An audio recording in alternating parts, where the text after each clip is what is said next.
Well, welcome back as we head into our third hour today. Sending you home. It's a delight to bring back our dear friend George Khalaf. He is many things. He is the president of Data Orbital, managing partner of the Resolute Group, just one of the finest and keenest minds in political consulting and polling. So we like to do all that. But he's also now a practitioner of that which he advises. He is running for the State House of Representatives in Legislative District 3 here.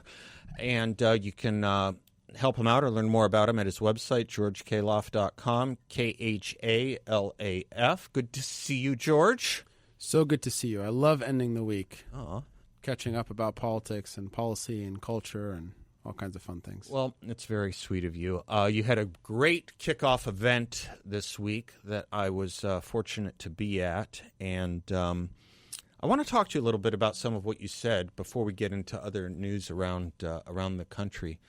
It was a great event, and Thank you. a lot of wonderful people there. You got to meet my sweetheart, Sarah, so that was fun, and she loved you and loved what you said. I loved that you called me your brother, but what I loved more than anything else was your opening and your ordination of priorities. And I wondered if you might repeat that. Give us a reprise of how you did that and what you said. Yeah. It was really good. So look. You're not a normal candidate. Now I'll stop interrupting. That's the point I'm trying to communicate. Thank you. So it was very important for me to really try to capture who I am, right? Because I've always believed this, and I've always advised clients this way. Voters either want who you are or they do not want who you are. You pretending to be someone else or pretending to be someone or like someone else flies in the face of one of the top three things that voters want, which is authenticity. And so what does authentically me are these four things in this order. First, and I always describe this, I am a Christian. My values come from God and my belief in God. Second, I'm a husband. I love my wife, Brianna, and her presence in my life and our marriage, second to my faith, is my number one thing. And her being on board with this campaign and being more than supportive was the first and most immediate consideration that I had before I considered anything else. Then I'm a father. We have three amazing boys. Our youngest is 8 weeks old. I got a photo today of him dressed as I think an elf, and he was smiling. That was very cute. Might have been a druid. You never know. Okay. And then finally, I say I'm an America First conservative. And I tell people, why do I not start with calling myself an America First conservative? What will that mean to people if I don't say that I'm a Christian, I'm a husband, and I'm a father? Because those three things give you the worldview in which I look at things. And because I can't feasibly have talked to someone. Look, there's probably few people on earth that I've talked to about issues more than you. And we haven't talked about every single issue. But odds are you can. Interesting. I never thought right? about that. But odds are you can likely guess, as I can guess with you, how you can likely guess how I would think about an issue based on the way that I have laid out my sort of thought process. And it comes from the fact that you know that in this order I'm a Christian husband and father. And so that's why I like saying it that way. And then the meaning of America First conservative is all that much more important, that I'm not just telling them words they want to hear, them as in voters. They know that I am actually, I understand them, and I am one of them. I am a grassroots guy. That's how I started my career, and I still consider myself a grassroots guy. And I will, no matter how long I will have been elected, if I should be blessed to be elected, and that's important for me. Well, I want to circle back to those importances, but I want to say something about Brianna, your wife as well, who spoke briefly, or you introduced at your event. It's obvious how effusive she is about your campaign. That came from her soul. That you can't fake that stuff, how on board she is. And it was great to see you bring her up and be like that she is not phoning it in. And she's a woman of great strength. She is. She is. I tried to hire her once, and I'm going to tell a story out of school. You may not know this story. I tried to hire her once, and for a political campaign, and we went through. She was interviewing me as much as I was interviewing her, and she said at the end, it was right over there. She said at the end, I just have one final question before we move forward. Do you know what it is? You probably do. She said, you got to tell me where you are on the life issue, because I won't work for you if you're not pro-life. Yeah. I mean, she has her red lines. Of course she does. And that's why I sincerely, it's not that she's just my wife in this and I'm her husband. She is my partner in this. Her and I have worked together for a long time, and we are both so blessed, and I am especially so blessed. I've learned many things from her, as I hope that she has from me. And I wanted to bring her up, not just because we're putting on some sort of show. That's not the point. Look, Lord knows, anyone who knows me well, marriage is not easy. But we are stronger than ever because of what we have walked through, and because of our faith and our shared values and beliefs, and so many of the people, frankly, that were in that room, Seth, that have supported us and been alongside us. And so it was important for me to start there, because the campaign started with her and I over the course of months talking and praying about it and saying, like, does this not just make sense for our family? Am I giving a vision that voters want? And I went to her first to ask her that, because she knows me better than anyone. Well, it's clear that you are a family of strong conviction, and that it's unwavering, and it's beautiful to see that it is throughout your family, above generations, whom I also saw again, as well as your wife and your children. Let's talk about that hierarchy: Christian, husband, father, America first, conservative. If you care about religious rights or the ability to practice your faith, if you believe that the family unit is important, matters, as a husband, and that children deserve being raised in a household with a strong male presence, an important male presence, fatherhood in your case, you can't be anything but an America First conservative, it seems to me. So when you say I could probably know what you think about any given issue just knowing where you stand on the first couple or three things, of course it all feeds into the notion of where conservatism is today, what we're trying to conserve, and where I don't even think it's liberalism anymore. I think it's just libertinism on the other side. Yeah. Chaos, really. It is. And look, and I use America First on purpose. Again, so anyone who's listened to any one of our segments knows that I wasn't born in the United States. I was born in Lebanon, obviously as a Lebanese Christian. My family legally immigrated here in 1996 after the Civil War. America is an amazing nation. America is the best nation on earth. No nation is perfect. America's not perfect, but America is head and shoulders, and I know you would agree with me on this, than any other nation in our freedoms, in our rule of law, in the opportunity.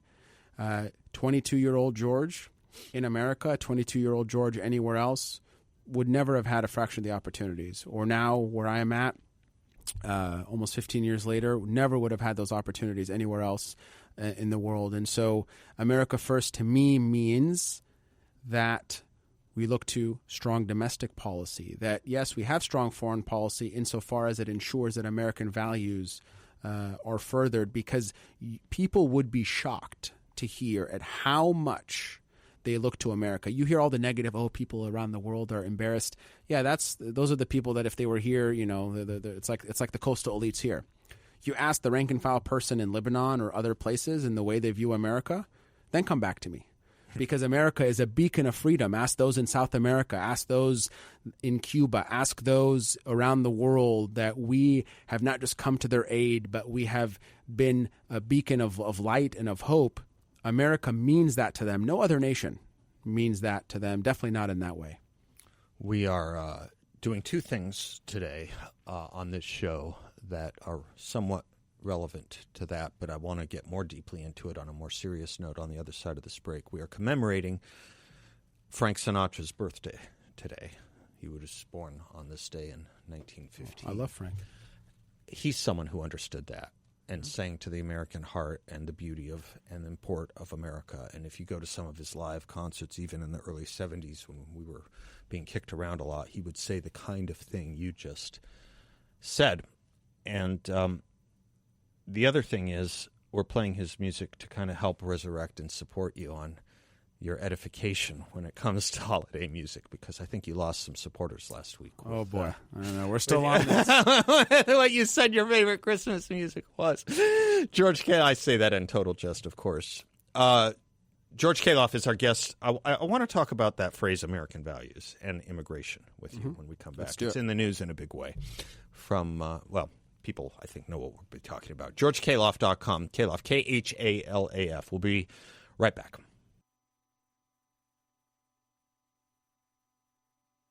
Welcome back to the Seth Leibsohn Show. George Khalaf is my guest, political consultant and candidate for Arizona State House of Representatives in LD Legislative District 3. GeorgeKhalaf.com, Khalaf.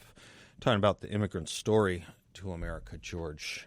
And it's a tale of two cities, really, if you think about it, tale of two kinds of immigration policies that this country has been waking up to with increasing concern and attention, particularly with the story out of Minneapolis and how that naturalized an immigrant and in some points illegal immigrant community, the Somali community, has viewed American values. Yeah. And the ability for us to assimilate immigrants, the interest in our education and governmental system in assimilating into American values, and certain communities' resistance to that. I was speaking about Ilhan Omar earlier, who this country saved her and her family's life, and she couldn't be more ungrateful about it, now saying it's worse than where she came from for political reasons. But we did nothing to assimilate a community. And two things in the New York Times that were said about some of the fraud, and in one case a terrible child rape of one of the members, was that a professor who studies them in the New York Times said, well, it's because that they come from a community where this was not unusual, that this was the regular practice. We've done a really lousy job here of tolerating that kind of thing, and we've done a really lousy job of teaching what it means to become an American and the proper view of immigration, where you bring your culture, but perhaps not your politics. Yeah. So like anyone and everyone can imagine, for me, my story on that starts with my parents, who of course were at the event, and I was very blessed to introduce. I love spending time with them. Yeah. Two main stories that I always remember, and again, these are the things that as kids are born in your mind. And then when you become an adult and you start doing and contemplating these types of things, this is my formative years. One is my mother as a kid. Anytime God Bless America would come on, in both of the very famous renditions, would start to cry. And I would never understand it. I mean, I was 8, 9, 10, 6, 7. And then finally, as I got older, I'd asked her, Mom, like, help me understand. I mean, I understand, like, you love being here. Why are you crying? She's like, because George, part of it, we were just years from leaving Lebanon. It was difficult. But she says that, the United States of America is, imagine, we don't have this opportunity in Lebanon. And she loves this country. And my parents modeled that for me. And then my dad's story. While my mom was taking care of 3 kids in a small apartment and was also working at our school down the street so she could learn English because that was very important for her. My father was delivering pizza at night, was working at Best Buy as a salesman during the day, sales associate, was teaching himself English as well, and was going to school to get his MBA. People think they have it hard today. They After just have no idea. He left, we left an upper middle class life in Lebanon, and he left a very good job and started over, not ungratefully. Anyone who knows my dad, he is one of the most cheerful men on the face of the planet. Nothing can shake him. It's just, he's taught me so well in that regard.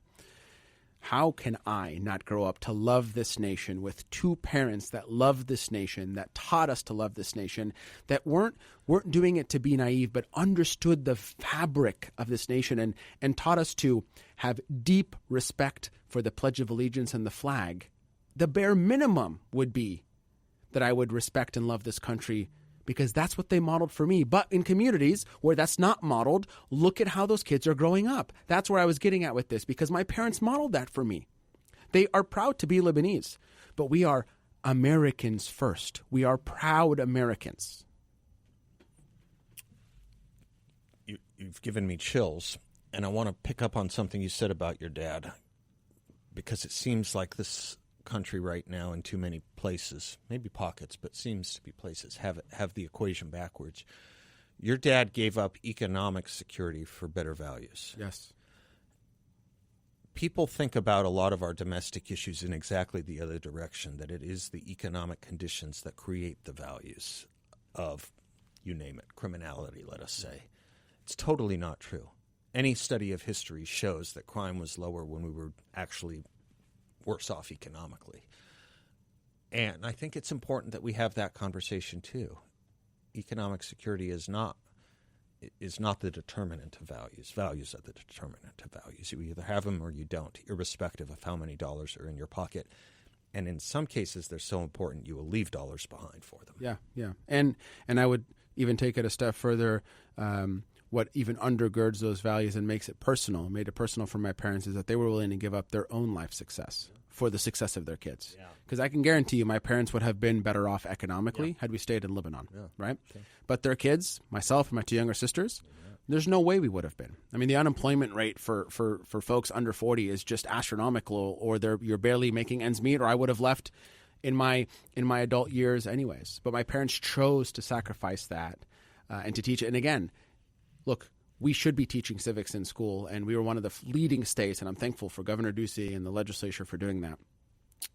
But it has to start in the home, and then it has to be encouraged at school. But if you start in the home and you're at best neutral, if not ambivalent, if not antagonistic to the United States of America, and then you go to school, and then you're hearing from sort of this woke ideology that says that America is horrible and racist and bigoted in this, I mean, what kind of person is that going to, even if that child goes in completely normal and loves America, how are you going to come out in best case hating America, or in worst case doing something that is horrible, which you've unfortunately seen play out, because they have this deep hatred against America and against certain Americans. I tell the story of the woman, Nicole Hannah-Jones, who started the 1619 Project for the New York Times. Her dad, obviously African-American, if anyone's seen her writing or on TV or whatever, her dad, African-American veteran of Vietnam, flies proudly the American flag outside their home every day and takes exquisite care following the statutory obligations of how to take care of flag. Very proud of it. And she comes home from school one day, 7th or 8th grade, and tells her dad that I learned in school that that flag doesn't represent us and we should not be flying it. And sadly, he takes that instruction from her.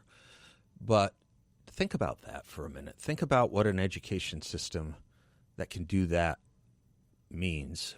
A man who grew up in an America far more racist just by dint of time in the 50s and 60s, right? Who is proud to serve his country, being told by a daughter who's being raised in a far less racist society that flag doesn't raise them, and thus give birth to something as inimical as the 1619 Project. I think that a volume of logic is in that story, I think. Yeah.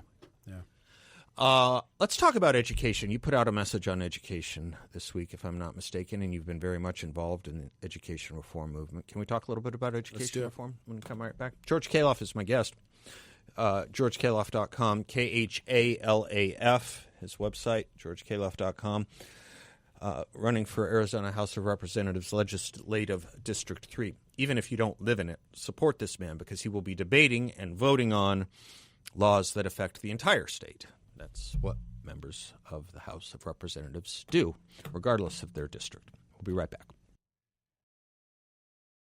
Welcome back to the Seth Leibsohn Show. Delighted to have George Khalaf as our guest. He is a political consultant, analyst, pollster.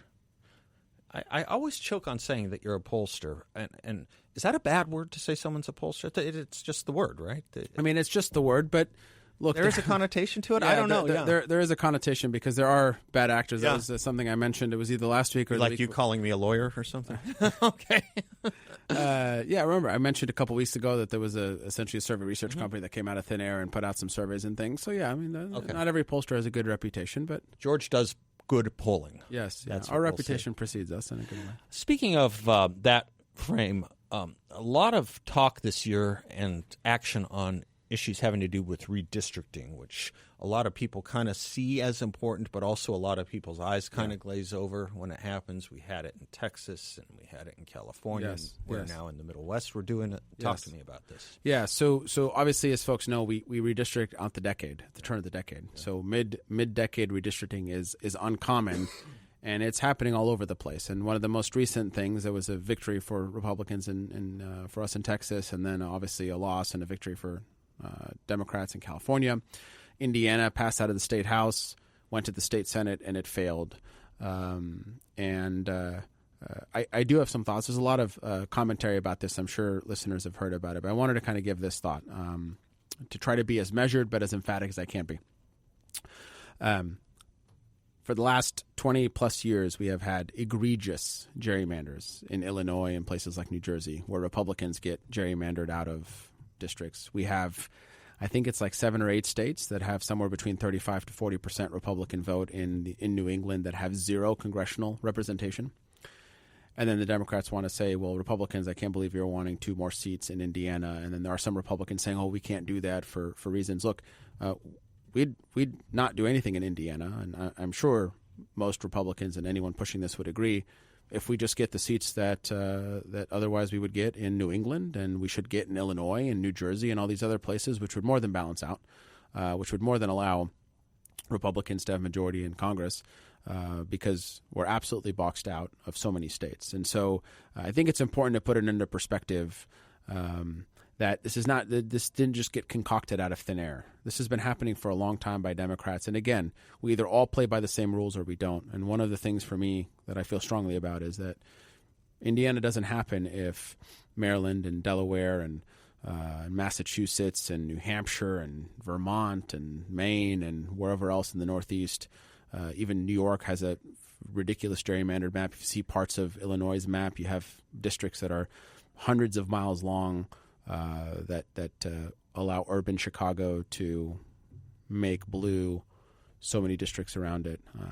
This isn't a Republican concoction. This is a Democratic concoction. They sometimes say, George, in Arizona, for those that kind of stay focused on it as it goes on here, that we Republicans sometimes come up on the short end of the stick. We have frankly, the last 2 cycles, because the one that happened now 16 years ago, which is crazy to say, 2010, that's what cost shortly thereafter Republicans had supermajorities, because it was clear the independent was a Democrat. And then we technically were, quote unquote, in control in 2020. And being in control meant it happened fairly, right? So we gained some seats, but it was, quote, fair. But the problem is that we do it fair.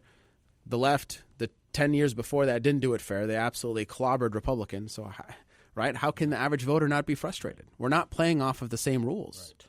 And so there are districts like, frankly, District 3, where I'm proud to run in. That's a large district, and that was redistricted in a way where they knew where the growth was going. No.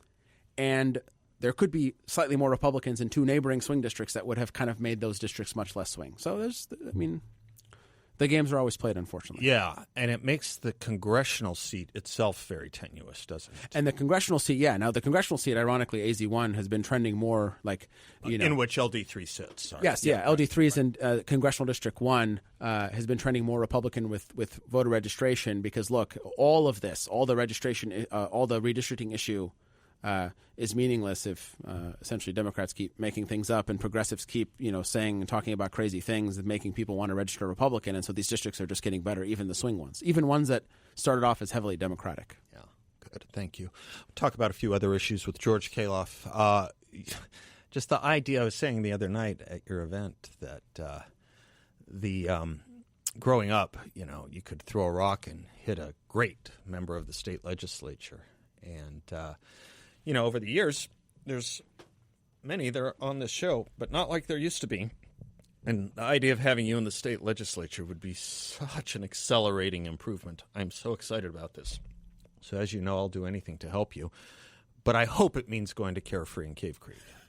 I hope that's what it means. Promise. Where your district is. George Khalaf is my guest. We'll be right back.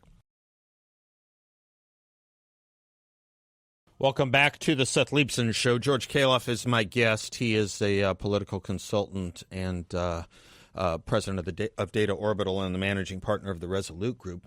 He is also candidate for State House of Representatives here in Arizona, conservative, Republican, running for LD3, Legislative District 3. George, let's talk a little bit about off-year temperature taking.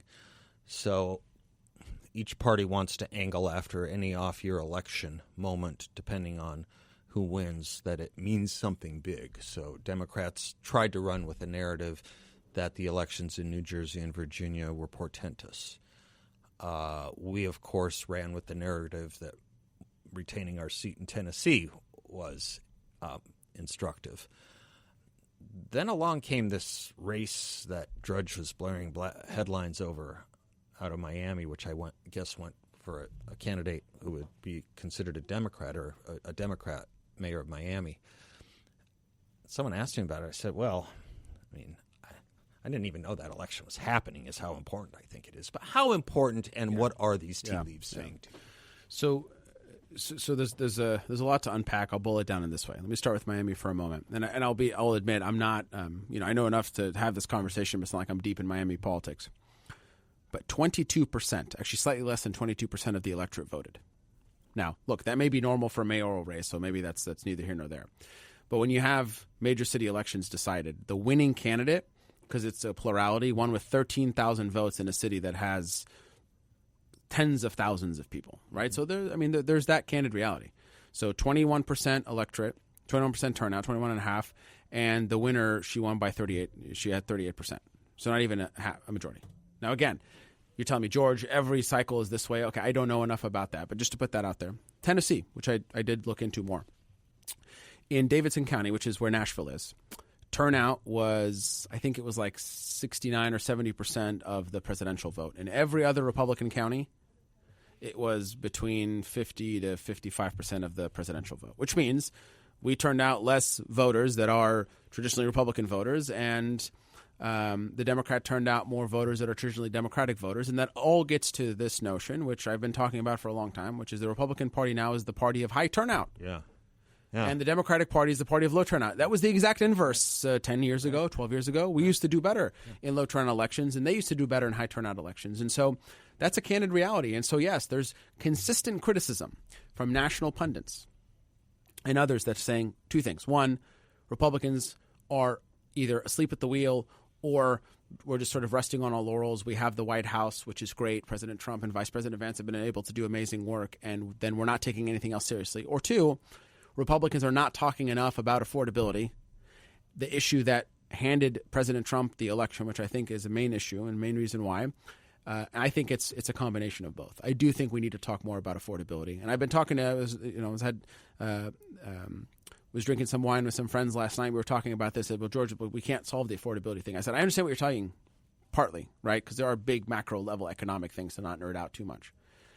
But we have to do something because that Miami mayor as well, Seth, like Mamdani, spoke exclusively about housing prices in Miami and affordability in Miami, all things that are very serious. Yeah. Which is what Mamdani did. Yeah. Yeah. And you may remember, you were probably too young when it happened, but there's this famous moment in the 1992 presidential election, the re-election campaign for George H.W. Bush, where he read the teleprompter too literally. The brackets were message, I care. And he said, message, I care. Something to that point, though. Something to the point that we can't be dismissive of these concerns. We have to show that we care. Of course. I hope that's not Captain Obvious, but there are things that can emanate from it. Bleeding heart conservatives, as they described themselves, like my old boss Jack Kemp, knew how to talk about it with policies behind it. Others can, too. We need to be doing a better job at that. Caring and making voters feel like you care. Mm-hmm. And actually, I should do it one better, genuinely caring about the voter is the only place to start. It's the only place to start. Yeah. Yeah. Anywhere else and you have a problem. I hear music coming. And is that right? Did I lose my clock or did I catch my producer in errancy? I was not in errancy. The office was in errancy, informing me of important events. Okay. So I still have a few minutes in this segment. Is that correct? Do I still have a few minutes? Yes. Okay. Sorry to make sausage on air in front of you, George. All good. Yeah, nobody is perfect. I am trying to recover. I'm trying to remember what my train of thought was. Well, we were talking about the policies that undergird the concerns about affordability. Oh. And, all the data that our op-ed writers can put out there showing that, things have been so much worse and they aren't as bad as some people seem, as some people say. It doesn't matter. It's what some people feel and what people seem. And the truth is, we can do a lot better. We can do so much better with growth. We can do so much better, I think, with a robust tax reform policy. We can do so much better on a lot of fronts. Healthcare reform is going to be a big part of this, too. People can't afford health. They can't afford insurance. Yeah. Look, I think two things can simultaneously be true. One, that prices are better than they were because in many ways that they are. And two, people have been struggling for a long time. The vast majority of it was not under a Republican presidency, but there's greater fatigue now. Both of those things can unfortunately be true. And so then we have to do something about it. I'll tell you from an Arizona perspective, not that I have an entire plan figured out, but some thoughts that I don't think are ridiculous. One, we have some of the highest gas prices in the nation, and there is a reason why in Arizona policy that we have that. We need to do something about it. Governor Hobbs vetoed it. We have tried to bring down, and we have successfully brought down our income tax. We can do a bit more there.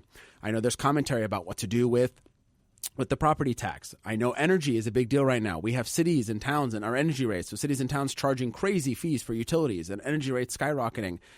You know, if for those that saw the chart that China's energy production just is going up and up and up and is on a linear increase and we're stagnant, we need to do something about that in Arizona actively and do it in a way that is good by the ratepayers. Those are just three immediate things. We've got still there are goods that we can bring the sales tax down on, whether groceries or other things. There's some common sense things that we can do as a state because, look, some of the federal stuff, there's a lot to do there. Yep. But it's complicated. Look at we've been arguing about this Obamacare thing and the ACA thing for months now with seemingly no resolution in sight. Right. And I think savings accounts and investment and growth society kind of talk and policies. I also think because Arizona does do this, you're running for a statewide office. You're running for an office that makes statewide policy. I think trade agreements, import-export agreements on all kinds of mineral deals with nations that can be much more impactful in bringing jobs here, too. More jobs, more growth, more affordability. I'm for all of that. Thank you for thinking of that and speaking to it. George Khalaf is my guest. He and I will be back in just a moment. Welcome back to the Seth Leibsohn Show. George Khalaf is my guest, candidate for House of Representatives, Arizona State House of Representatives, Legislative District 3, georgekhalaf.com, KHALAF. I'm sure the audience is dying to know what it was that caused our little time confusion. And David and Dane were saying that there was a distraction over something. And I said, what could possibly be more important than what we're talking about?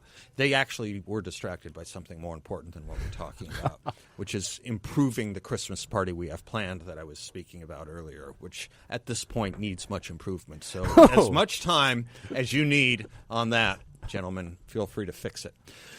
George, last question for you. Just thoughts, a couple minutes we have left. What I believe are the premature obituaries of the Trump presidency and the MAGA movement, especially based on the fact that he's not going to run for re-election and that there are concerns that he may lose the House and Senate, which I also have to tell you I think is premature to say. Yes. I'd love your thoughts on that. All of that is premature, and here's why. Seth, we have heard every cycle that months and months and months out from the election, people surely know what's going to happen. Like they surely knew Donald Trump was going to lose in 2016. Like they surely knew Donald Trump was going to lose in 2024. Sure, some got it right in 2020. You know, we can debate that, and probably we'll be debating that for decades to come. This is the bottom line. There's a lot of time between now and November. Do the polls look amazing now? No, but there's lots of noise in the polls. We know that. There's a lot of time to go. There's one thing that you and I always talk about, we always can come back to that's important. Even if there are moments in time where Republicans may be slipping, the Democrats not only have no answers, their answer and their answers are diametrically opposed to where a majority of Americans want to go, period, hard stop. I will say that unabashedly in front of anybody and everybody because that is the honest truth. That does not mean... So don't just say, George is predicting that Republicans are going to crush it in November. That's not what I'm predicting. What I'm predicting is we need to get off our butts and we have to work. There are people that feel disenfranchised. We bring them home. There are people that worry that affordability. We give them a plan. There are people that are disengaged. We re-engage. There are people that are getting comfortable because we have the White House. We remind them that we need to win the 9th floor here, the governor's office, and the legislature. We do the work. We're not called to sit on our hands and let things happen around us. Every day we have to wake up and understand this is where we need to go. Yes, we have to measure ourselves. Yes, this is a marathon, not a sprint, but we have to work hard because the future is at stake. And I don't say that lightly, as it is every time we're up for election. Yeah, but it's worse because the potential of if we don't is worse because the future now is either what you just said or Marxist socialism. That didn't used to be the case, but that's the case now. That's true. Thank you, George Khalaf. Go to his website. Help him out, folks, georgekhalaf.com. On behalf of Dane and Mr. Bill and Miss Terry and David Dahl, until Monday, I am Seth Leibsohn. God bless you all, and class is dismissed.